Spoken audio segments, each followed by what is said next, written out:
Scarlets took with Munster for the first 60 minutes of the game, but the effort took a toll in the last quarter. My name's Mark, let's talk rugby.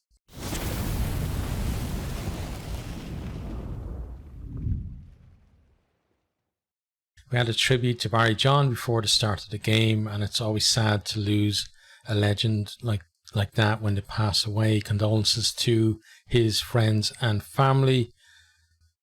So on to the game itself. We have Sean O'Brien. Early on, he gets caught offside. Scarlets get a decent attacking position from the line-out, probably the first real attacking position from either team.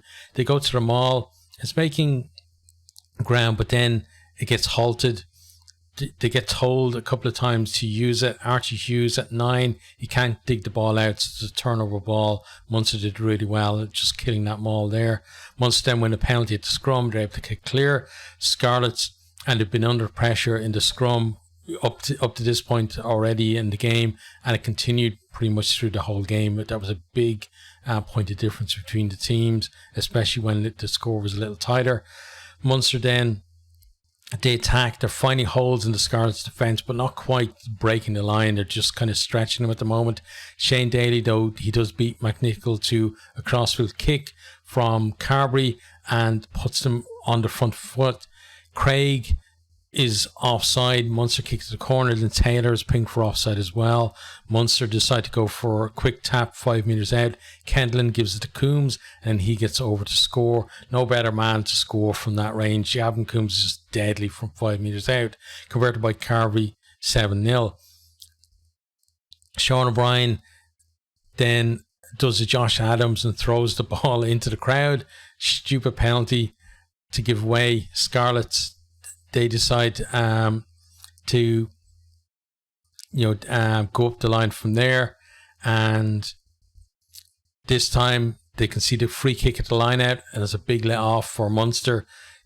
These early positions that Scarlets have, they certainly were the second best team, but if they could have got a couple of scores around that time, that can breed confidence into a team, even if they are second best. If you get yourself on par or ahead on the scoreboard, suddenly you start believing that suddenly you make a little more ground, or your tackles that you're making become a little bit easier, but not happening for them. Munster then kicked to the corner from yet another scrum penalty to go to the maul. Scannell breaks off and Hughes does really well to tackle him into touch. The ball was kept alive though, and Scarlets walked it out for another Munster line out. Munster go through some phases, carrying close to the line. Coombs gets over, but he ran into the referee, so we come back for a scrum. Munster then win a little while later another penalty. They go for the tap again. Coombs then comes on a nice angle against the grain, and he goes over to score with a bit of help from Ahern, who latched onto him afterwards, converted for 14-0. Kendlin then is offside in midfield, and the Scarlets kick up the line into 22. It's a chance for them to get themselves back into the game, to go to the maul. Munster get in there to disrupt. Stamen is to the fore, but Scarlets do retain the ball crucially, and they work it to within a few meters of the line. O'Brien, though, then he intercepts as the Scarlets were trying to go wide when they felt it sucked in enough defenders. He breaks up the field. Then the ball is put long. McNichol then, he counterattacks, slices through the Munster defence, and then Scarlets try and spin it wide, but they concede a penalty. But both teams were just going at each other at that point. It was just free-flowing rugby from both of them, both trying to make the best of their chances. Neither could, and both teams really blowing after that. Like, there really was a hectic period of the game. Munster then on the attack again, in a decent position, but then new Scarlets recruit Jared Taylor up from the Stormers, right, turns it over and then actually wins a penalty as well, because Munster player kind of grabbed him after he turned the ball over, trying to pull him back into the ruck. Then some sloppy play from Munster, including like they blew an Orgy Snyman intercept that broke right up the middle of the pitch. all that kind of sloppy play towards the end of the half prevents them from adding to the score before the break. So it's 14-0 at half time. So Scarlets probably still believe, there's a chance there for them, because Munster, in the kind of second quarter of the game, not really clicking all that well. Then Matthias not rolling away. Munster, they go to the corner from that penalty. Scarlets though steal the line out, and that was the second time in a couple of minutes in that opening of the second half that they managed to steal a line out in their own 22, and then they scramble the ball clear. They're sticky in the game, and finally they do get over, like they get a score. They strike first in the second half. James, just a lovely disguised pass that puts Roberts through a gap. He bursts through the middle. Then he's brought down, but he's not held in the tackle, so he kind of rolls a little bit, gets back to his feet, and then goes over to score. Really well finished from him. And again, what a pass actually put him through that gap. Is converted by Titcombe, who's on a 10 at this stage. That's 14-7 to Munster. Then we have that was as well. That move actually came off for a line out, and it was a really good set move from Scarlets. We didn't see enough of that from them tonight, but their set piece for the most part kind of struggled as well, so it kind of made it difficult for them too. And then Munster's line speed, I think, made life difficult for them as well.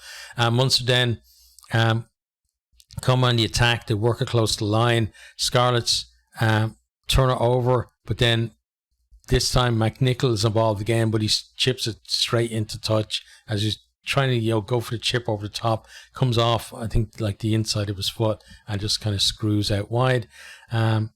Munster then, I feel like they need a score to spark them, because if Scarlets get back level, even though Munster have been the better team, it's anybody's to play for at that stage. But they go through 20 phases. They're close to the line. They're creating some space, and out it goes to Haley, but then Nicholas tackles him into touch. A great covering tackle there, a real try saver. But Munster keep coming, and they do finally crack the Scarlets defence off the back of a dominant scrum. Murray goes over to touchdown, but then we have a Timo check on this one, and we see that O'Sullivan, who's just on in the back row, is actually holding one of the Scarlets players in, preventing him from tackling Murray. So that score is actually chalked off. So we're still at 14-7. But then we come back though for a penalty from Munster, because Scarlets stood up in the scrum. Another tap penalty.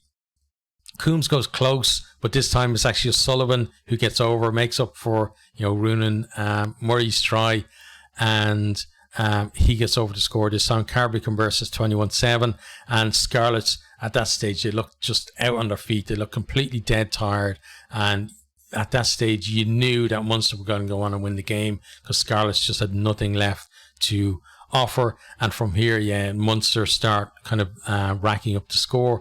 They run in the bonus point try a couple of minutes later. I think it was O'Brien. It was O'Brien breaks, and then he's got options inside and out. He pops it inside to Ahern, and he goes over to score. Carberry converts, adds the extras there for 28-7, and that's game at that stage. Bonus point try, and Scarlets are not coming back. Munster then add a fifth try. They suck in the Scarlets defence close to the line, and then O'Brien steps back inside on the right wing, steps inside McNichol, goes over to score. Carberry just strokes over the conversion from the touchline. Really classy kick from him. 35-7. Then we still have time for another score. Carberry breaks this time on the left. He gave it out to the winger. I think it was maybe Daly, right, was out on the left, but whoever it was popped it back inside then for Shane McCarthy, who runs in to score. Converted then by Carberry for 42-7, and that was our final score. And Scarlets were just kind of happy in the end not to concede any more tries. Even they didn't really offer too much really going forward towards the end. It was just one-way traffic. But we'll have a look at some of the stats from the game. So let me just refresh it to get the latest ones there. So we're going to start on attack. So tries, 1 try to 6. Munster in that final 20 minutes, ran in 4 tries, and Scarlets, they were kind of lucky that Munster weren't as clinical in that first half, because it could have been a bigger score. Then possession 40% to 60%, so Munster on top there. Clean breaks 10 to 13. I think a lot of those clean breaks came in that period where it was just going backwards and forwards and nobody actually got a score at the end of it. But then Munster, obviously we had the clean break actually for the Scarlets try, and then Munster a couple of clean breaks as well for the Ahern try, and then the McCarthy try at the end there too, and probably a couple more in the lead up to other tries. The Defenders beaten 23 to 24. So looking at, you think, both teams had a lot going for them in attack, but Scarlets, they couldn't actually convert that into any kind of real threat to the Munster line for the most part, whereas Munster, when they were beating Defenders, Scarlets really were creaky in defence. Offloads then 9 each. Again, Scarlets have plenty of offloads, but no real return from that. And that's something, that they're going to have to work on, is in their attack.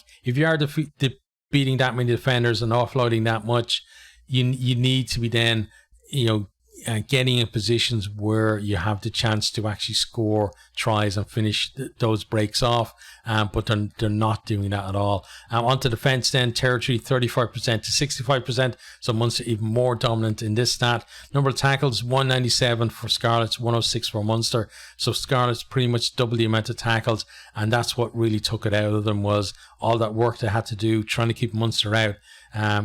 Even though they were still behind on the scoreboard, but just trying to prevent Munster pulling ahead before that final quarter of the game. Missed tackles then 23 to 22, and then tackle percentage 90% is decent from the Scarlets, 83 from Munster is certainly below par. But the problem is, for all of Scarlets' decent tackling in defence, Munster were still able to get over the line 6 times. So tackling only goes so far. You need to be able to get in there, have a threat to turn the ball over, but then you need to be able to do something with the ball when you turn it over to relieve pressure. You can't just be kicking it down for a line out for Munster to come back at you, or kicking it keeping it in field for Munster to run it back at you. So they weren't able to do that tonight. Turnovers 1 then, 7 for them, and 6 for Munster. And it was one area where Scarlets kind of did well. I thought the back row went well, and then is it Leatherbarrow is the guy's name? He had good impact off the bench as well for them. Let's have a look at kicking then. Kicks retained 3 for Scarlets, 2 for Munster. Scarlets were trying to put up contestable kicks. Some of them were a little bit too long, and just let Munster kind of win that ball and start again. But they did get a couple of chances there, as you can see, retaining those kicks, but so did Munster. And again, I think Munster actually made most of their opportunities. Kicking success, ignore it. Nobody knows what that actually means, because it's always 0-0. Penalty conceded then 13 to 5. So Scarlets actually conceded, I think, 10 penalties in the first 60 minutes, and then 3 in that last 20. But in the last 20, that's when the damage had been done already anyway. And all the Munster were running in the tries for fun almost at the end. In terms of just a couple of players to pick out, so Gavin Coombs with 2 tries, excellent, and then successful carries, 11 for him.